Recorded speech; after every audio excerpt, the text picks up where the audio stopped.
Hi, everyone. Welcome to episode 6 in season 2 of our Dear Founder series that helps startup founders to elevate their thinking around how they're building the startups.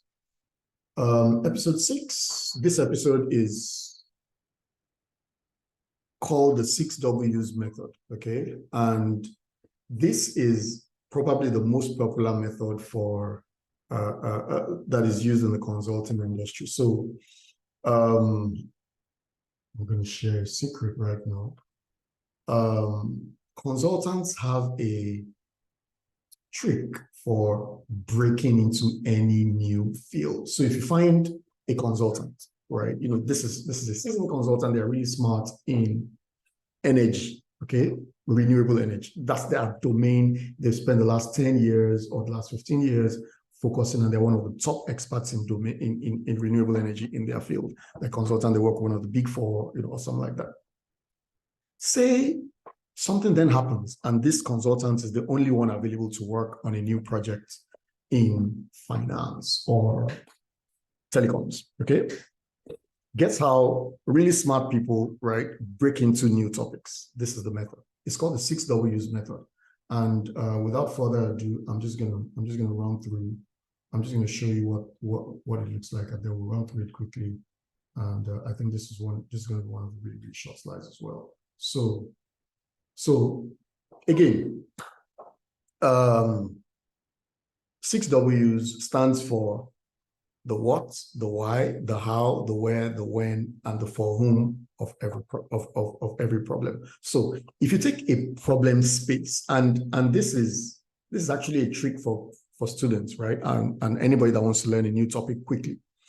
If you can answer these questions, if you can pose these questions to yourself about any new topic and answer them, you will at least be able to hold a reasonably decent conversation on that topic. You may not be the expert, but you'll at least be able to hold a reasonably decent conversation on the topic. So what's the problem? Define the problem, right? Why is it occurring? Remember our drivers in the previous problem dimensions method. Why is it occurring, okay? And in order to answer this, there's a popular technique also called the 5 whys method. You ask a question, why did this problem occur? And then you ask another why on that first why.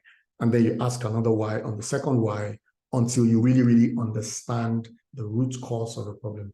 There may be many causes to a problem, but there's usually only one or a few root causes to any particular problem. So it's also called the fishbone analysis. And then the how.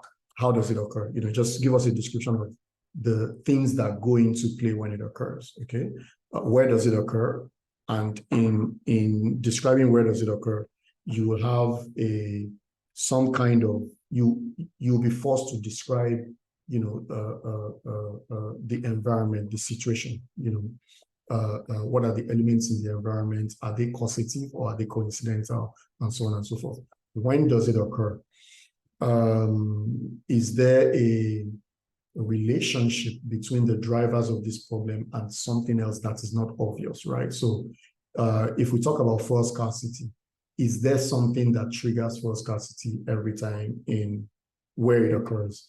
Is there something that triggers power blackouts or power outages where it occurs? So when does it occur? And finally, for whom? Who are the beneficiaries of this problem? And who are the victims of this problem, right? So this technique is also called, alternatively to being called the 6 W's method, it's also called the 5 W's and an H method, 5 W's, 1 H method. That's because if you look at number 3, some may choose to highlight the H and capitalize the H, and then it becomes 5 W's and an H, or you just you just make them all W's and you have the 6 W's method. Again, if you are oriented toward being more descriptive than numerical or descriptive than mathematical, with all of the other types of techniques that we've used, then this is a technique that is available to you to analyze problems. when you have these kinds of problems, you can then decide, you can then do some kind of analysis and say, look, I think I'm more drawn towards this. I think with the resources at my disposal, this is what I'd like to chase, So thank you very much. As I always say, thank you for tolerating my hallucinations.